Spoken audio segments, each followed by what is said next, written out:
SSC GD की इस शानदार और स्पेशल क्लास में एक बार आप सभी बच्चों का फिर से मैं स्वागत करता हूं। बच्चों, जैसा कि आप जानते हैं कि एसएससी जीडी के लिए मैं बहुत धुआंधार क्लासेस आपके लिए शुरू कर चुका हूं और अब आप देखेंगे कि डेली आपको कई सारे ऐसे छोटे छोटे टॉपिक हैं जो देखने को मिलेंगे आपके इस चैनल पर, जिसका नाम है चंदन सर कानपुर। और ये जो टॉपिक मैं आपको आज पढ़ाने जा रहा हूं, इकोनॉमिक्स का टॉपिक है। आप यहाँ देख भी सकते हैं, टॉपिक का नाम है जीडीपी और जीएनपी। तो इकोनॉमिक्स का टॉपिक है और ये टॉपिक एसएससी जीडी के साथ साथ दुनिया भर के जो दूसरे एग्जाम है, बहुत सारे ऐसे तमाम एग्जाम है जिनमें भी बहुत ज्यादा पूछा जाता है। ठीक है, तो आप ध्यान से इस टॉपिक को पढ़ें और समझें, और मुझे पूरा भरोसा है कि आपको मैं पूरे अच्छे से समझा पाऊंगा। टॉपिक थोड़ा सा चैलेंजिंग होता है, कई बार ये टर्म हमारे सामने आते हैं लेकिन आपको नहीं पता चलता कि आखिर ये है क्या। अभी पिछले कुछ सालों में अगर हम बात करेंगे तो एसएससी जीडी में ये इस पर बेस्ड एक क्वेश्चन पूछा जा चुका है, और वो ये था कि एग्जैक्टली अगर किसी देश की सीमा के अंदर कोई भी देशी या विदेशी कंपनी काम करती है और वो कुछ प्रोडक्शन करती है तो वो किस में काउंट किया जाता है। ऐसा क्वेश्चन कुछ पेपर में पूछा गया था। तो आज इस टॉपिक को पूरा मैं आपको समझाने वाला हूं अगले 5 मिनट में, तो बने रहिएगा मेरे साथ। तो आइए शुरू करते हैं। सबसे पहले बच्चों, यहाँ पे अगर हम बात करेंगे तो यहाँ पे देखिए आप दो चीजें हैं क्या, पहला तो है जीडीपी और दूसरा है जीएनपी। ठीक है, ये क्या होते हैं सबसे पहले मैं आपको समझा दूं और उसका फिर मैं इसका डिफरेंस आपको बताऊंगा। देखिए सबसे पहले अगर हम जीडीपी की बात करेंगे, ठीक है, यहाँ पे क्या लिखा है जीडीपी, तो जीडीपी जो शब्द है उसका मतलब है ग्रॉस डोमेस्टिक प्रोडक्ट। ठीक है, जीडीपी का मतलब क्या है, ग्रॉस डोमेस्टिक और प्रोडक्ट। ठीक है, तो सबसे पहले बच्चे बात समझेंगे। देखो अगर हम हिंदी में बात करेंगे तो ग्रॉस को बोलते हैं सकल, डोमेस्टिक को बोलते हैं घरेलू और प्रोडक्ट को बोलते हैं उत्पाद, यानी कि सकल घरेलू उत्पाद। अब इसका मतलब क्या है, अगर हम सकल वर्ड की बात करेंगे तो जैसे अगर हम हिंदी में किसी चीज को बोलेंगे तो हम बोलेंगे कुल, अगर हम इसी चीज को इंग्लिश में बोलेंगे तो हम बोलेंगे टोटल, और अगर हम इकोनॉमी की लैंग्वेज में बात करेंगे तो इसी को हम बोलते हैं ग्रॉस। ठीक है ना, इकोनॉमिक्स जो सब्जेक्ट है उसमें ग्रॉस या इसी को सकल कहा जाता है। तो सकल या ग्रॉस जो शब्द है उसका मतलब होता है कुल, यानी कि टोटल। तो यहाँ पे क्या बात की जा रही है कि जीडीपी जो है सबसे पहले उसकी फुल फॉर्म क्या है, ग्रॉस डोमेस्टिक प्रोडक्ट, और जीडीपी का जो हिंदी में नाम है वो क्या है, सकल घरेलू उत्पाद। इतनी बात सबको समझ आ गई। ठीक है, अब आते हैं इस साइड, यहाँ पर देखते हैं यहाँ लिखा है जीएनपी। अच्छा, जीएनपी की जो फुल फॉर्म है लिखा है gross national product. Gross national product का मतलब अगर हिंदी में देखेंगे तो ग्रॉस का मतलब होता है सकल, नेशनल का मतलब राष्ट्रीय, और प्रोडक्ट का मतलब क्या है, उत्पाद। तो ग्रॉस नेशनल प्रोडक्ट यानी कि सकल राष्ट्रीय उत्पाद। यहां देखेंगे तो सकल घरेलू उत्पाद है, वहां पर सकल राष्ट्रीय उत्पाद है। सिर्फ एक वर्ड का जो अंतर है वो क्या है, घरेलू और राष्ट्रीय में, यानी कि डोमेस्टिक और नेशनल। अब ये है क्या, मैं आपको बताने वाला हूं। देखिए सबसे पहले मैं फिर से बताया कि इकोनॉमी की लैंग्वेज में ग्रॉस का मतलब क्या होता है, सकल, और सकल का मतलब होता है कुल या टोटल। ठीक है, तो कुल मिला के यहाँ पर टोटल की बात की जा रही है, और ये है क्या, ये तो सबसे पहले एब्रीविएशन होगी, यानी कि फुल फॉर्म मैंने आपको बता दी कि जीएनपी की फुल फॉर्म होती है ग्रॉस नेशनल प्रोडक्ट यानी कि सकल राष्ट्रीय उत्पाद, और जीडीपी की जो फुल फॉर्म है वो है ग्रॉस डोमेस्टिक प्रोडक्ट यानी कि सकल घरेलू उत्पाद। इतनी बात बच्चों समझ में आ गई।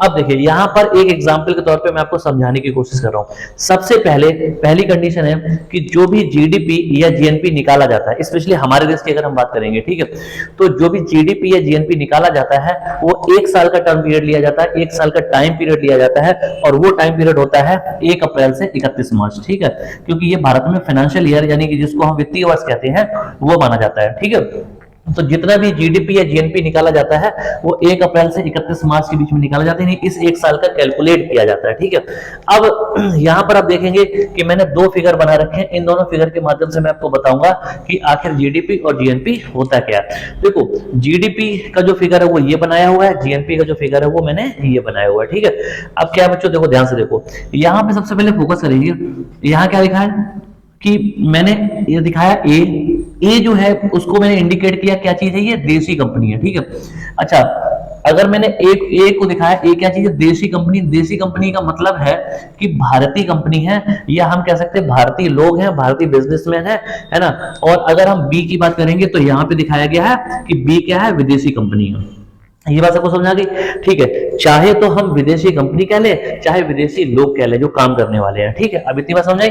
तो कुल मिला के ए क्या है, देशी कंपनी है, और बी क्या है, विदेशी कंपनी। ये हमने माना है। ठीक है, अब इस फिगर पे आएंगे, यहाँ पे क्या कहा जाता है कि हमारे देश की घरेलू सीमा, वैसे तो हालांकि पूरी दुनिया में अप्लाई होता है, किसी भी देश का जीडीपी होता है ना, लेकिन अगर हम अपने देश की बात करेंगे तो हमारे देश की जो सीमा है, ये सबसे इंपॉर्टेंट फैक्ट है, ध्यान रखेंगे। ठीक है, हमारे देश की जो सीमा है, सीमा मतलब क्या होता है? बॉर्डर। ठीक है, अब जब बॉर्डर बोल रहे हैं तो इसका मतलब हमारे देश में जो 28 राज्य और 8 केंद्र शासित प्रदेश है, मैं उनकी बात कर रहा हूं। ठीक है, तो हमारे देश की सीमा के अंदर, हमारे देश की सीमा के अंदर, हमारे देश की सीमा के अंदर, देखो मैं इस चीज को 3 बार रिपीट कर चुका हूं, फिर सुनो मैंने क्या बोला, इस पॉइंट पे फोकस करना है कि हमारे देश की सीमा के अंदर, हमारे देश की जो सीमा है, बॉर्डर है, उसके अंदर, ठीक है, जितनी भी भारतीय या विदेशी कंपनी काम कर रही हो, मेरी बात समझ आई? मैंने क्या बोला? हमारे देश की सीमा के अंदर जितनी भी भारतीय या विदेशी कंपनी काम कर रही हैं, हमारे देश की सीमा के अंदर जितनी भी भारतीय, देशी का मतलब भारतीय कंपनी और या फिर विदेशी कंपनी, ठीक है, तो हमारे देश की सीमा के अंदर जितनी भी भारतीय विदेशी कंपनी काम करती हैं या जितने भी भारतीय और विदेशी लोग काम करते हैं, ठीक है, तो उनके द्वारा, है ना, कुल मिलाकर जितना प्रोडक्शन किया जाता है, ठीक है, जितनी भी उत्पाद बनाए जाते हैं या फिर सेवाएं दी जाती हैं, ठीक है, उत्पाद या सेवाएं, यहां पे देखिए 2 पॉइंट में लिख देता हूं, ठीक है, क्या बोला गया है? पहला है उत्पाद व दूसरा है सेवाएं, ठीक है। अच्छा, उत्पाद को हम बोलते हैं प्रोडक्ट और सेवाओं को बोलते हैं सर्विसेज, ठीक है ना। तो मैंने क्या बोला कि हमारे देश की सीमा के अंदर चाहे कोई भी भारतीय कंपनी हो, चाहे कोई विदेशी कंपनी हो, उसके द्वारा, ठीक है, कुल मिलाकर कोई भी उत्पाद या सेवाएं दी जाती हैं, उनका जो अंतिम मूल्य होता है, अंतिम मूल्य होता है, उसे ही हम जीडीपी कहते हैं या वो जीडीपी में काउंट किया जाता है। अब इसका मतलब क्या है? मुझे पता है कि अभी भी कुछ बच्चों को क्लियर नहीं हुआ होगा, वो मैं आपको बता देता हूं। देखो, कुल मिला के क्या कहा गया है कि अगर भारत की सीमा के अंदर, ठीक है, भारत की सीमा के अंदर कोई भी भारतीय कंपनी है या कोई भी विदेशी कंपनी है, उसने जो भी पैसा जनरेट किया है ना, या जो भी उत्पाद बनाया है, जो भी सर्विसेज दी है, उससे जो पैसा आया वो पूरा का पूरा किसमें? जीडीपी में काउंट होता है, यानी कि जीडीपी कहलाता है। इसका मैं मतलब बता दूं, देखो जैसे एक भारतीय कंपनी है, भारत की सीमा के अंदर एक भारतीय कंपनी है, ठीक है, और भारतीय कंपनी को हमने यहाँ पे ए से दिखाया, ठीक है, तो भारतीय कंपनी ने क्या किया? सपोज कि 100 रुपए कमाए, ठीक है, एक भारतीय कंपनी ने क्या किया कि 100 रुपए कमाए और एक विदेशी कंपनी ने 50 रुपए कमाए, तो 100 और 50 मिला के कितने हो जाएंगे? 150। तो वो 150 रुपए क्या कहलाएगा? आपका जीडीपी कहलाएगा, ठीक है। जैसे भारतीय कंपनी ने 100 रुपए कमाए और विदेशी कंपनी ने 50 रुपए कमाए, ठीक है, 50 रुपए का उसने प्रोडक्ट बेचा है या कोई सर्विस दी है, ठीक है, तो वो पूरा है कि पूरा जो 150 हो जाएगा, वो अमाउंट क्या कहलाएगा? जीडीपी कहलाएगा। फिर सुनो, भारत की सीमा के अंदर कोई भी भारतीय कंपनी या कोई भी विदेशी कंपनी, ठीक है, कुल मिलाकर जितने भी उत्पाद बनाती है या फिर सेवाओं को देती है, उससे जो भी पैसा आता है वो पूरा का पूरा पैसा जीडीपी कहलाता है, ठीक है। यानी कि मैंने कहा ना, भारतीय, हमने एक एग्जांपल लिया कि भारतीय कंपनियों ने 100 रुपए कमाए और विदेशी कंपनी ने 50 रुपए कमाए, तो ये पूरा का पूरा 150 क्या कहलाएगा? जीडीपी कहलाएगा। सब बच्चों को समझ आया? ठीक है। अब क्या है कि यहाँ पे एक शब्द और है कि अंतिम मूल्य।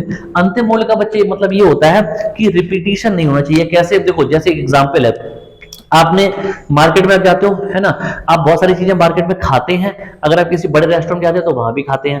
एक छोटा सा एग्जांपल है कि अगर आप किसी अच्छे रेस्टोरेंट में जाते हो तो वहां रेस्टोरेंट में अगर आप बर्गर लेते हो, बर्गर का एग्जांपल लिया, तो उस बर्गर की कीमत अगर 100 रुपए है, ठीक है, बर्गर की कीमत कितनी? 100 रुपए।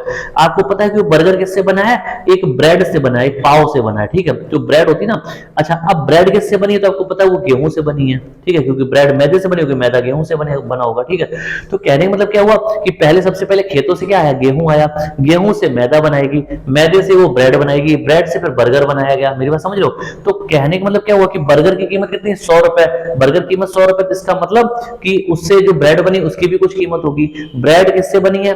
उस मैदे से बनी, उसकी भी कुछ कीमत होगी। मैदा किससे बना है? वो बना गेहूं से, उसकी भी कुछ कीमत होगी। लेकिन जब हम जीडीपी में काउंट करेंगे तो हमेशा अंतिम वस्तु या सेवाएं ही काउंट की जाती हैं, ठीक है। अंतिम, ठीक है, वस्तुएं, उत्पाद का मतलब क्या है? वस्तुएं, तो अंतिम उत्पाद या अंतिम वस्तुएं और अंतिम सेवाएं ही काउंट की जाती हैं। तो इसका मतलब है कि जीडीपी में अगर 100 रुपए का बर्गर बेचा गया है और बर्गर को बेचने से 100 रुपए आए हैं, तो वो 100 रुपए ही जीडीपी में काउंट होंगे, है ना, बर्गर की कीमत, यानी कि बर्गर की कीमत काउंट होगी। लेकिन उससे पहले जो ब्रेड बेची गई उसकी कीमत काउंट नहीं होगी, उससे पहले जो मैदा बेची गई वो काउंट नहीं होगी, और उससे पहले जो गेहूं बेचे गए वो भी काउंट नहीं होंगे, क्योंकि उस गेहूं से ही मैदा बनी थी, उस मैदे से ही ब्रेड बनी थी, उस ब्रेड से ही बर्गर बना, और बर्गर की जो कीमत है वो हम पहले से ही काउंट कर चुके हैं। तो आखिरी जो प्रोडक्ट होगा या आखिरी जो सर्विस होगी, सेवा होगी, उसी को जीडीपी में काउंट किया जाता है। ये बात सबको समझ आ गई? ठीक है। तो मैंने क्या बोला कि सबसे पहले मैंने बताया कि देश की, हमारे देश की सीमा के अंदर कोई भी भारतीय कंपनी हो चाहे विदेशी कंपनी हो, ठीक है, वो कुल मिलाकर जितना भी पैसा जेनरेट कर रही है, जितना भी पैसा कमा रही है, और किसके माध्यम से, कोई भी उत्पाद बनाकर या फिर कोई भी सेवा देकर, ठीक है, तो उस उत्पाद या सेवा का जो अंतिम मूल्य हो गया, अंतिम मूल्य मैंने बता दिया कि कंज्यूम करने से पहले, उपभोग करने से पहले उस चीज की जो कीमत है, ठीक है, तो उस अंतिम मूल्य को किस में काउंट किया जाता है? जीडीपी में काउंट किया जाता है, या जीडीपी कहा जाता है। बच्चों समझ में आया? ठीक है। अब अगर आप जीडीपी समझ गए तो जीएनपी समझने में दिक्कत नहीं आएगी। क्यों? यहाँ पे देखो, यहाँ लिखा है ए क्या है, देसी कंपनी है या भारतीय कंपनी है, और पूरे फिगर में से भारतीय कंपनी है। तो इसमें क्या कहा जाता कि अगर कोई भी भारतीय कंपनी, अगर कोई भी भारतीय कंपनी भारत की सीमा के अंदर, भारत की सीमा के अंदर या भारत की सीमा के बाहर, ठीक है, कोई भी काम करती है, बात समझना, कोई भी भारतीय कंपनी से भारतीय होनी चाहिए, विदेशी नहीं होनी चाहिए, ठीक है, कोई भी भारतीय कंपनी अगर भारत की सीमा के अंदर है या सीमा के बाहर, तो सीमा के बाहर कौन आएगा? पूरी दुनिया आ जाएगी, ठीक है। तो पूरी दुनिया में अगर कोई भी भारतीय कंपनी या भारतीय लोग, है ना, कोई भी प्रोडक्ट बनाते हैं, कोई भी प्रोडक्ट यानी वस्तु बनाते हैं, बेचते हैं, या सेवाएं दी जाती हैं, तो उससे जो पैसा आता है, ठीक है, वो सारा सारा किसमें काउंट होगा? वो जीएनपी में काउंट होता है। बात समझ आई? तो दोनों में कुल मिला के अंतर क्या है कि इसमें भारतीय और विदेशी कंपनी होंगी सारी, लेकिन भारत की सीमा के अंदर। इसमें सिर्फ और सिर्फ भारतीय कंपनी होंगी, लेकिन भारत के अंदर और भारत के बाहर कहीं भी हो सकती हैं, ठीक है। तो इन दोनों से जो पैसा आता है, ठीक है, उस पैसे, जो पैसा आता है उस पैसे का जो अंतिम मूल्य हो गया, अंतिम का मतलब रिपीटिशन नहीं होना चाहिए, ठीक है, अंतिम जो प्रोडक्ट हो गया, सेवाएं होगी, है ना, वो काउंट किया जाएगा किसमें? जीडीपी या जीएनपी में। बात समझे बच्चे? ठीक है। अगर आपको ना समझ आया तो एक बार जो मैंने बताया है उस लैंग्वेज को दोबारा से समझने की कोशिश करना, मुझे पूरा भरोसा आपको समझ में आ जाएगा। फिर भी ना आए तो मुझे कमेंट करके बताना, ठीक है बच्चों। तो ये अंतर होता है किसमें? जीडीपी और जीएनपी में। और अगर हम अंतरराष्ट्रीय संगठन की बात करेंगे तो जैसे इंटरनेशनल मॉनेटरी फंड यानी कि अंतरराष्ट्रीय मुद्रा कोष, और इसके अलावा विश्व बैंक, है ना, तो ये दोनों ही संस्थाएं अंतरराष्ट्रीय स्तर पर जो सूचियां जारी करती हैं, जो इंडेक्स जारी करते हैं, ठीक है, बहुत सी अपनी रिपोर्ट पब्लिश की जाती है, वो सारी की सारी इन्हीं के बेस पे होती हैं, जीडीपी और जीएनपी के बेस पे होती हैं, ठीक है। तो मैं उम्मीद करता हूं कि जो टॉपिक है छोटा सा जीडीपी और जीएनपी आपको समझ में आएगा, नहीं आया होगा तो एक बार क्लास को दोबारा से देख लेना, फिर भी ना आया तो मुझे मैसेज करके जरूर बताना, ठीक है बच्चों। तो इसी तरह के छोटे छोटे टॉपिक लेके मैं आपके सामने आता रहूंगा, और एसएससी जीडी का जो पेपर होने वाला है उसमें आप जबरदस्त स्कोर करेंगे, ऐसा मेरा भरोसा है। तो मिलते हैं जल्दी ही अगली क्लास में, तब तक के लिए नमस्कार, जय हिंद बच्चों।